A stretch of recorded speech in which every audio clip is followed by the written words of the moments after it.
Selamat pagi, salam sejahtera bagi kita semua.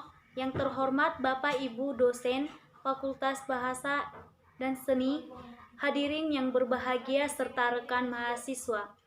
Puji syukur kita panjatkan kehadirat Tuhan Yang Maha Esa atas berkat kemurahan-Nya lah kita masih dapat melakukan aktivitas belajar online seperti yang biasa dilakukan pada masa pandemi ini. Harapan saya, semoga kita dalam keadaan sehat tetap mematuhi protokol kesehatan yang ada. Baiklah, pada kesempatan kali ini, perkenankanlah saya untuk mewakili Fakultas Bahasa dan Seni Universitas Negeri Padang dalam pertemuan mahasiswa tingkat nasional ini untuk menyampaikan pidato mengenai efektivitas kuliah daring di masa pandemi. Sebelumnya, perkenankanlah nama saya Anggriani Yohana Esnita dari jurusan Bahasa dan Sastra Indonesia dan Daerah Fakultas Bahasa dan Seni Universitas Negeri Padang. Saat ini, Corona menjadi pembicaraan yang hangat di belahan bumi manapun. Corona masih mendominasi ruang publik. Dalam waktu singkat saja, namanya menjadi trending topik dibicarakan di sana-sini dan diberitakan secara masif di media cetak maupun elektronik. COVID-19 adalah penyakit menular yang disebabkan oleh jenis coronavirus.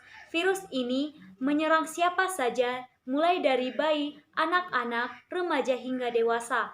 Virus corona ini bisa menyebabkan gangguan ringan pada pernafasan, infeksi paru-paru yang berat, hingga kematian.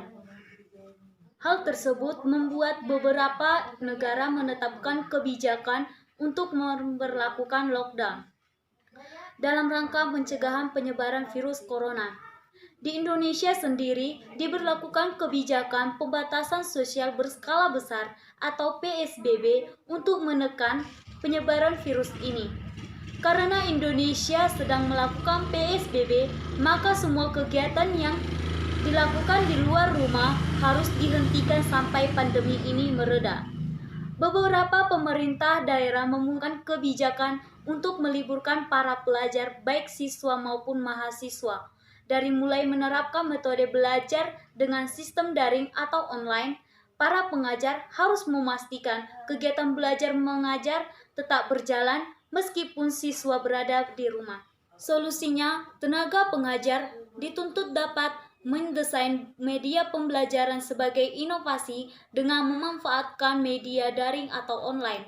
Tenaga pengajar dapat melakukan pembelajaran bersama di waktu yang sama menggunakan grup di media sosial seperti WhatsApp, Instagram, Telegram, aplikasi Zoom, dan media lainnya.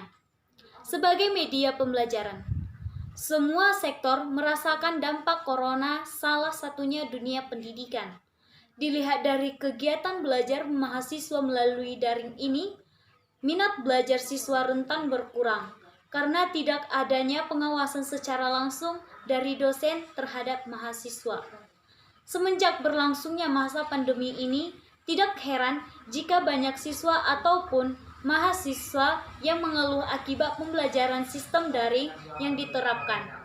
Karena kita merasa bosan, mengalami kejenuhan pada saat belajar sistem daring, maka dari itu, untuk mengatasi kejenuhan tersebut, berikut ini beberapa tips yang ingin saya bagikan untuk menepis rasa jenuh pada saat kita belajar sistem daring.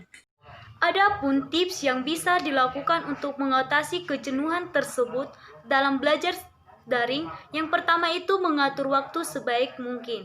Tentunya, sebagai pelajar atau mahasiswa harus pandai mengatur waktu. Ada waktu kerja, waktu membantu orang tua, dan waktu untuk belajar, hangout bareng teman, dan lain sebagainya. Begitupun dengan pembelajaran daring atau online. Harus pandai mengatur jadwal sebaik mungkin dan jangan terus-menerus dikejar deadline. Karena hal tersebut malah akan merusak mood dan pasti memicu timbulnya kemalasan dalam belajar. Yang kedua, menguasai diri dan gaya belajar seperti apa yang disukai.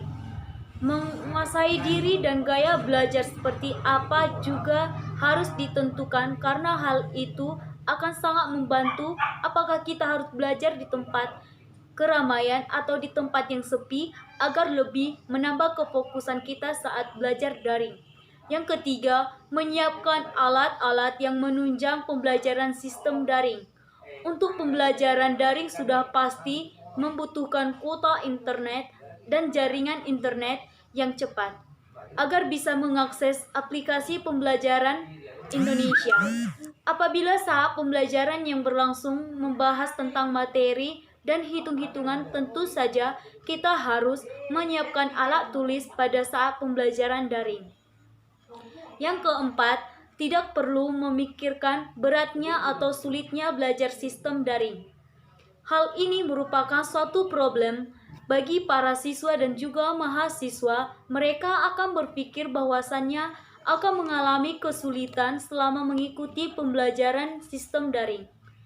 Akan tetapi, alangkah baiknya kita menepis pikiran tersebut jauh-jauh karena semua akan mudah apabila dijalani tanpa dibarengi dengan keluhan-keluhan yang tidak penting, karena semua pasti ada jalan keluarnya. Yang kelima, menentukan target pencapaian nilai akhir atau IPK semester ini. Untuk menambah semangat saat menjalani pembelajaran dan perkuliahan sistem daring di era pandemi COVID-19 ini, tentu saja kita harus punya cara untuk menargetkan pencapaian nilai akhir atau indeks prestasi kumulatif atau IPK semester ini. Dengan demikian juga harus dibarengi dengan berusaha keras dan belajar semaksimal mungkin agar semua yang ditargetkan tercapai. Yang keenam, menyediakan waktu untuk menghibur diri. Jika belajar terus-menerus dan memaksakan diri, tentu saja akan mengakibatkan kejenuhan. Nah, untuk menghindari itu, kita perlu mengambil sedikit waktu untuk menghibur diri dengan cara kegiatan-kegiatan yang menyenangkan dan bisa menghibur sendiri seperti nongkrong bareng teman dan juga jalan-jalan bareng atau hangout bareng teman ke tempat-tempat yang bernuansa alam agar mampu memberikan ketenangan pikiran dan kejernihan serta kedamaian jiwa. Dengan demikian, pembelajaran daring sebagai solusi yang efektif dalam pembelajaran di rumah guna memutus mata rantai COVID-19, physical distancing atau menjaga jarak aman juga menjadi pertimbangan dipilihnya pembelajaran daring tersebut.